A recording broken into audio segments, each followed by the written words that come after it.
So self-hypnosis is a great way of mind changing, whether you've got problems with anger, whether you want to be able to relax, whether you've got problems with, say, self-confidence or wanting to boost your self-esteem.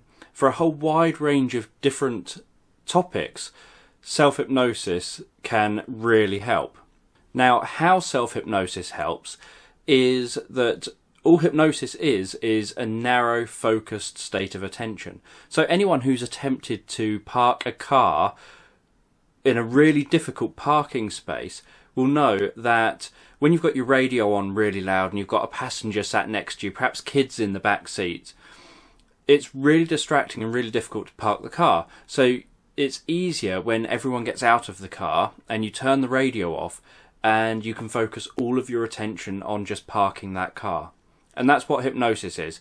It's narrowing your focus of attention so that you don't have all your attention on all these other things. So you're not thinking, okay, I want to improve my confidence. And while you're thinking that and thinking, what can you do to improve your confidence? You're also thinking about what you're going to have for dinner tonight. You're also thinking about what the chair feels like that you're sat in whilst you're thinking about the confidence. So you're not doing these things, you're just focusing all of your attention on that one thing that's important.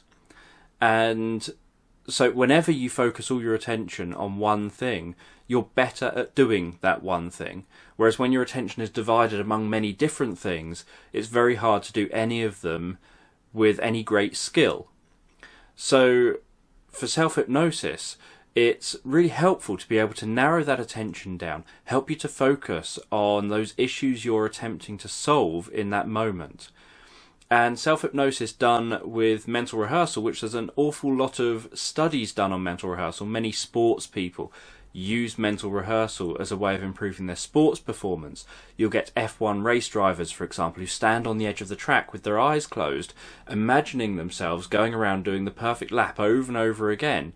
Imagining every stage of that, allowing themselves to become totally absorbed in that process of imagining the perfect lap over and over again, exactly what they have to do at every stage of the lap.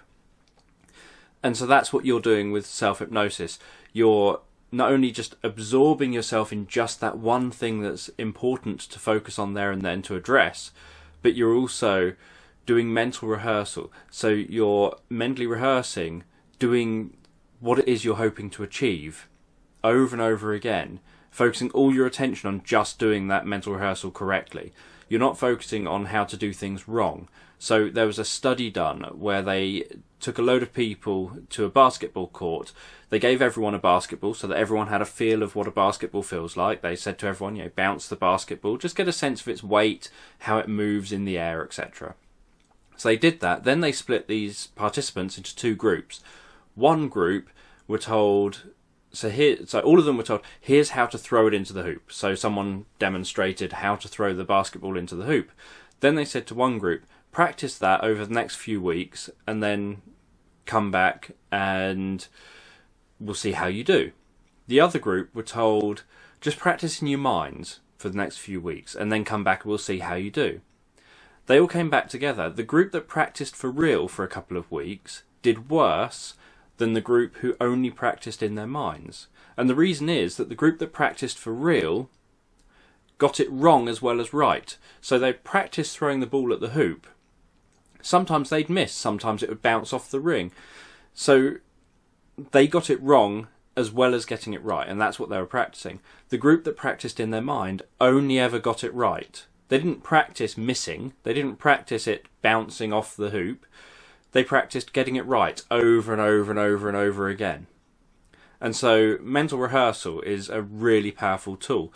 And mental rehearsal used within self-hypnosis, where self-hypnosis helps to narrow that focus of attention down, makes it even more powerful. So that's how self-hypnosis can be used as the basis of mind changing.